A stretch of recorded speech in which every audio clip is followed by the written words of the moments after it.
Street, Petersburg, Florida. As he packed for a quick three-game road trip to Syracuse, New York, on Thursday, Michael Chavis stared at his bag, then his locker, and again at his bag.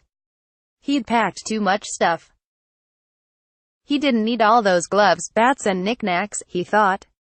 Just 3 t-shirts and a pair of jeans. After all, the AAA Pawtucket Red Sox were scheduled for only 3 games out of town, just a quick weekend getaway. He figured he'd be back in Pawtucket on Monday. But a phone call, a turbulent flight, a hectic trip into an airport clothing store and a quick ride to the ballpark later, Chavis found himself standing in front of a locker at Tropicana Field, home of the Tampa Bay Rays. So he was very much not in Syracuse, let alone Pawtucket, Rhode Island. He was more than 1,300 miles away and not even knowing the day of the week off the top of his head. "I should have brought all that stuff," Chavis said with a chuckle. "I need that now." Everything started a little over 24 hours earlier, when Chavis woke up at 10:45 a.m. on Friday in Syracuse to 3 missed calls from Paw Sox manager Billy McMillan, who told him he'd been called up to the big leagues. As he began to gather his stuff, Chavis FaceTimed his mom, Dorothy, who immediately began crying. She'd taken up a second job at night to help pay for Chavis' travel baseball as he was growing up. "I knew she was going to be the first person to call 'cause she's done so much for me," Chavis said. "I honestly think the headlines should be more about everything she's done for me until this point more than anything I've done." Then came phone call after phone call after phone call, from friends to family. As the news broke, text messages began piling up, nearly 600 by the end of the night. "You don't even remember everything you said," Chavis said. "The next person, you're repeating everything." Chavis quickly packed his stuff at the hotel and the ballpark before dashing to the Syracuse airport to catch his 1 p.m. flight to Detroit, where he'd make a connection to his flight to Florida to join the Red Sox. The plane, a small jet, hit turbulence on the short, hour-long flight. "They couldn't even do drinks or snack service 'cause everyone was falling," Chavis said. "I felt like I was in Snakes on a Plane, going to my debut," when he landed at the Detroit airport with 45 minutes to spare before his next flight. Chavis realized he didn't want to walk into his first big league call-up wearing a t-shirt and sweatpants. "I need something to look nice," he told himself. Frazzled and hungry, he hustled into a clothing store, not even checking what store he was entering, and immediately sought help from the retail employees. He had 10 minutes to find a button-up shirt, jeans and shoes that fit him. "What's going on?" one employee asked. "I'm going to the big leagues, dude," Chavis responded. "I don't know what's happening." The store's employees shuffled him into the storage room, the closest thing they had to a changing room, so he could try on the impromptu business casual uniform. Chavis pulled out his phone and turned on the front-facing camera to make sure everything fit and rushed off to his flight. Texts kept pouring in as Chavis anxiously waited to touch down in Florida. His brother, Fuzzy, real name, Christian, was driving down from Alabama along with 5 other close friends and family. Meanwhile, Red Sox officials kept texting, asking where he was as the game was about to begin. "I'm literally in the air right now," Chavis thought to himself. "I don't know what you want me to do. I need to fly." After landing, Chavis called an Uber, which dropped him off 3 blocks from the stadium.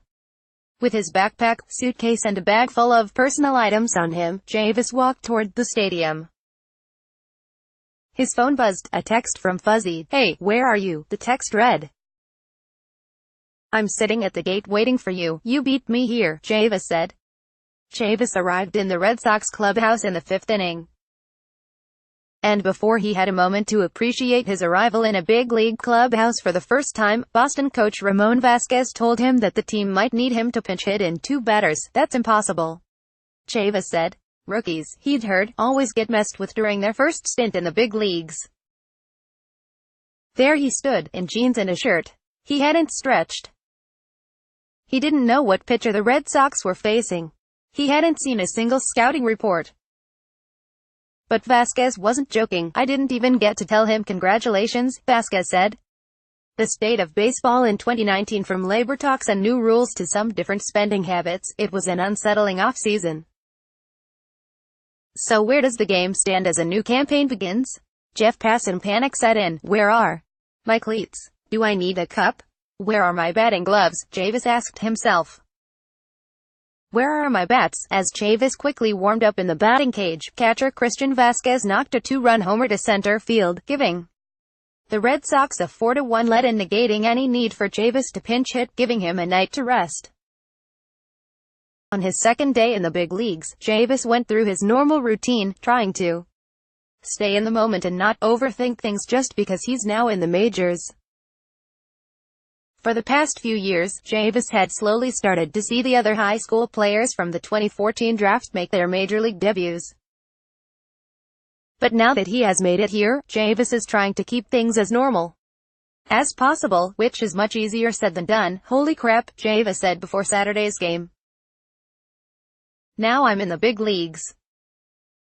That sounds weird right now, when Rays outfielder Tommy Pham hit a solo homer off reliever Matt Barnes to tie the game 5-5 in the 8th inning. Chavis knew he would be hitting in the 9th. And he knew that in Rays star reliever Jose Alvarado, he had a big challenge ahead of him, facing Alvarado in the Gulf Coast League. He was a starter and he absolutely just destroyed us whenever he faced us, Chavis said. I was just joking with Fuzzy before today's game and all. If I get my first AB in the game today, let's just not have it be Alvarado, with outfielder Jackie Bradley Jr. on first base, and the score tied 5-5 with one out. The count on Chavis tallied to 1-2, and Alvarado called timeout.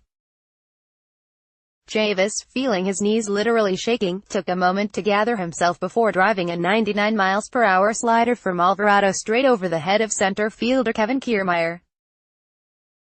His first big league hit, a double, set up the go-ahead RBI sacrifice fly from Andrew Benintendi for a 6-5 Red Sox victory and put Boston in position to sweep the series with a win on Sunday. MJ's brief but promising baseball career. Nowadays, fans look upon Michael Jordan's foray into another sport 25 years ago as a whim and conclude that his baseball career was a bust. They could not be more wrong. Steve Wolf. That's why Chavis, the No. 5 prospect in the Red Sox farm system, according to ESPN's Keith Law, is up in the big leagues in the first place. His bat in 12 games and 40 at-bats this season in AAA, Chavis had 4 homers and was hitting .250, .354, .600.